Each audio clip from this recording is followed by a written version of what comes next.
예레미야 43장 1절에서 13절 말씀입니다.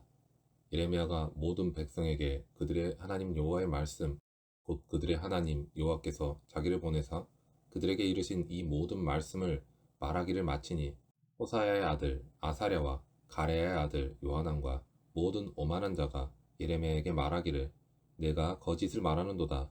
우리 하나님 여호와께서 너희는 애굽에서 살려고 그리로 가지 말라고 너를 보내어 말하게 하지 아니하셨느니라. 이는 네리야의 아들 바룩이 너를 부추겨서 우리를 대적하여 갈대아 사람의 손에 넘겨 죽이며 바벨론으로 붙잡아가게 하려 함이라. 이에 가레야의 아들 요하난과 모든 군 지휘관과 모든 백성이 유다 땅에 살라 하시는 여호와의 목소리를 순종하지 아니하고 가레야의 아들 요하난과 모든 군 지휘관이 유다의 남은 자 곧 쫓겨났던 여러 나라 가운데에서 유다 땅에 살려하여 돌아온 자 곧 남자와 여자와 유아와 왕의 딸들과 사령관 느부사라단이 사반의 손자 아이감의 아들 그다랴에게 맡겨둔 모든 사람과 선지자 예레미야와 네리야의 아들 바룩을 거느리고 애굽 땅에 들어가 다바네스에 이르렀으니 그들이 여호와의 목소리를 순종하지 아니함이러라.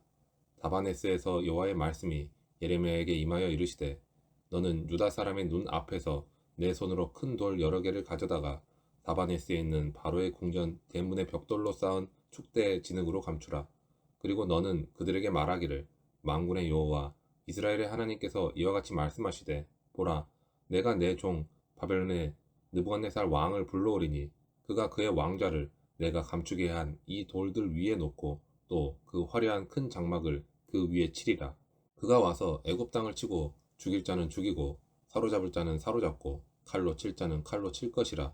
내가 애굽 신들의 신당들을 불지르리라. 느부갓네살이 그들을 불사르며 그들을 사로잡을 것이요 목자가 그의 몸에 옷을 두른같이 애굽 땅을 자기 몸에 두르고 평안히 그곳을 떠날 것이며 그가 또 애굽 땅 벳세메스의 석상들을 깨뜨리고 애굽 신들의 신당들을 불사르리라 하셨다 할지니라 하시니라. 사람들은 서로 자기 말이 맞다고 싸울 때가 있습니다. 자신의 말이 진리이고 하나님께서 자신을 지지해 준다고 소리를 지르기도 합니다. 서로 자기가 진리라고 주장할 때 우리는 누구의 손을 들어줘야 할까요? 요한한 일행은 자신들의 판단이 어리석었다는 것을 돌아보는 대신에 하나님의 말씀을 전한 예레미야의 말을 거짓말이라고 치부해버립니다. 더욱이 예레미야가 바룩과 함께 자신들을 바벨론의 손에 넘기려는 계획을 세운 것이라고 몰아갑니다. 그들은 얼마 전까지 예레미야에게 하나님의 뜻을 위해 기도를 부탁했던 사람들입니다. 그러나 그들이 내심 원하고 있었던 말씀과 반대되는 내용을 듣게 되자 예레미야는 바벨론을 위하는 매국노로 취급을 하게 된 것입니다. 하나님의 말씀을 거역하는 사람들은 이기적이고 세속적인 안정을 가장 중요시하는 경향이 있습니다. 그들은 하나님을 자신들의 필요를 채워주고 소원하는 모든 것을 이루어주는 보호자 정도로 생각합니다. 그래서 하나님께서 그들에게 자아를 부인하도록 요구하시는 것에 대해서 매우 불편함을 느끼는 것입니다. 그리고 사랑의 하나님이 그러한 요구를 하시지는 않는다고 확신을 합니다. 그뿐만 아니라 그런 말씀을 전하는 설교자는 거짓말쟁이라고 생각해버립니다.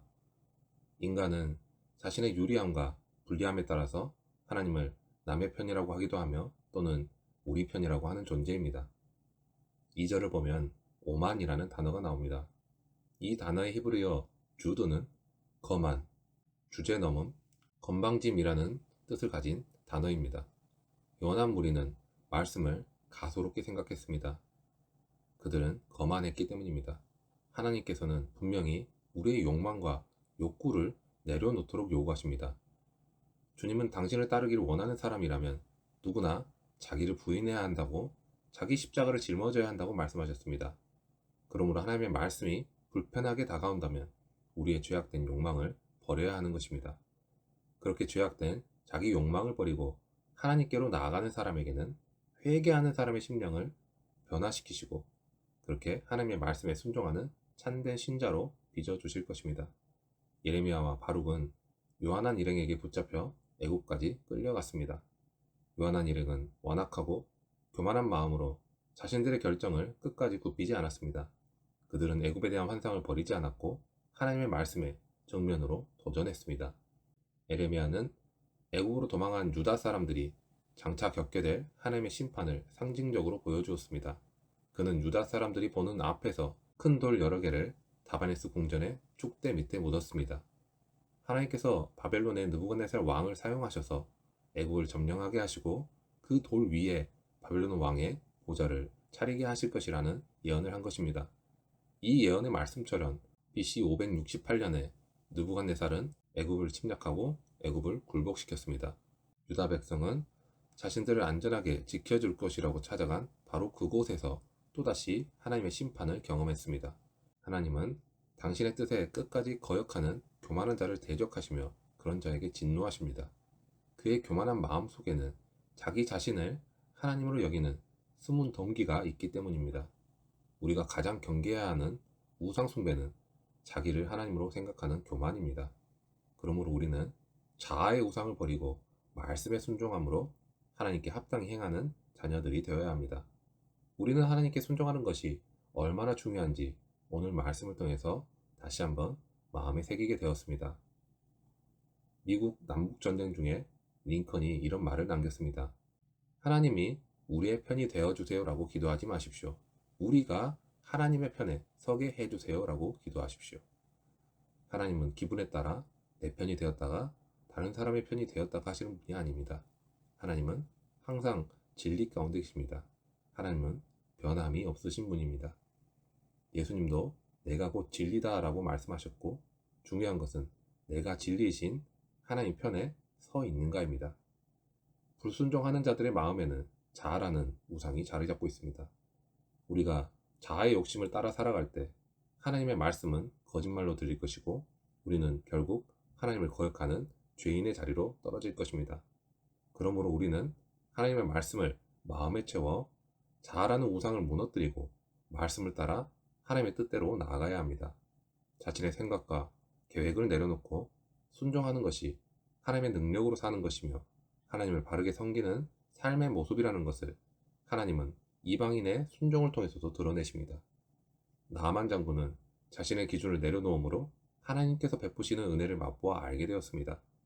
인간이 살아가는데 나타나는 어리석음은 자신이 보고 듣고 느끼는 대로 행하는 것이 진정한 자유이고 지혜이며 능력이라고 착각하며 살아간다는 것입니다. 하지만 사람이 보고 듣고 느끼고 생각하고 인지하는 것에는 한계가 있습니다.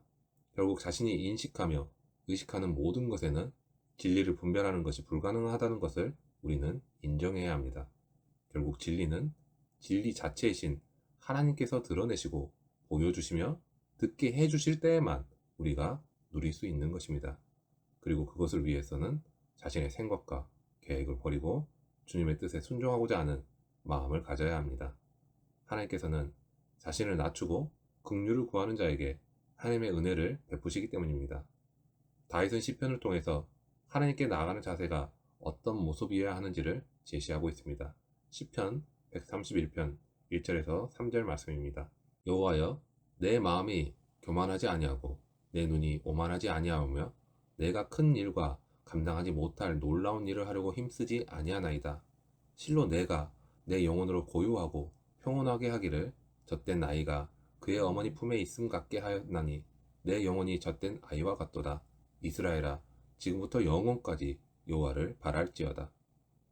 다윗은 성전에 올라가며 겸손히 하나님의 은혜를 구하고 자신이 할 수 있는 것이 없는 어린 아이와 같이 하나님께서 주실 은혜를 기대하고 소망하는 모습을 보여주었습니다.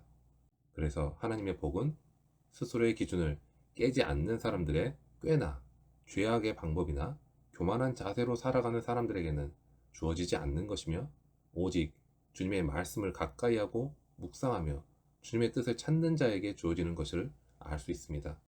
하나님의 말씀을 들으려고 하지 않고 겸손한 마음으로 순종하려고 하지 않는 자의 결과는 하나님의 심판으로 무너짐을 당하는 것이 마땅하다는 것을 하나님께서는 분명하게 가르치십니다.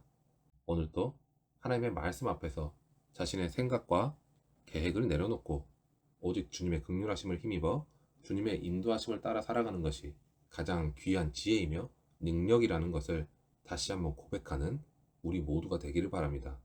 그렇게 주님의 인도하심을 신뢰하고 나아갈 때 세상의 걱정과 근심과 염려와 두려움은 힘을 잃게 될 것이고 주님 안에서 평안과 소망, 기쁨과 감사가 능력 있게 선포될 수 있다는 것을 고백하게 될 것입니다. 참된 신앙의 고백이 우리 광야교회의 모든 지체들에게 나타나고 주님이 베푸시는 참된 진리와 삶의 평안 그리고 성령의 열매가 풍성하게 맺게 되기를 축원합니다.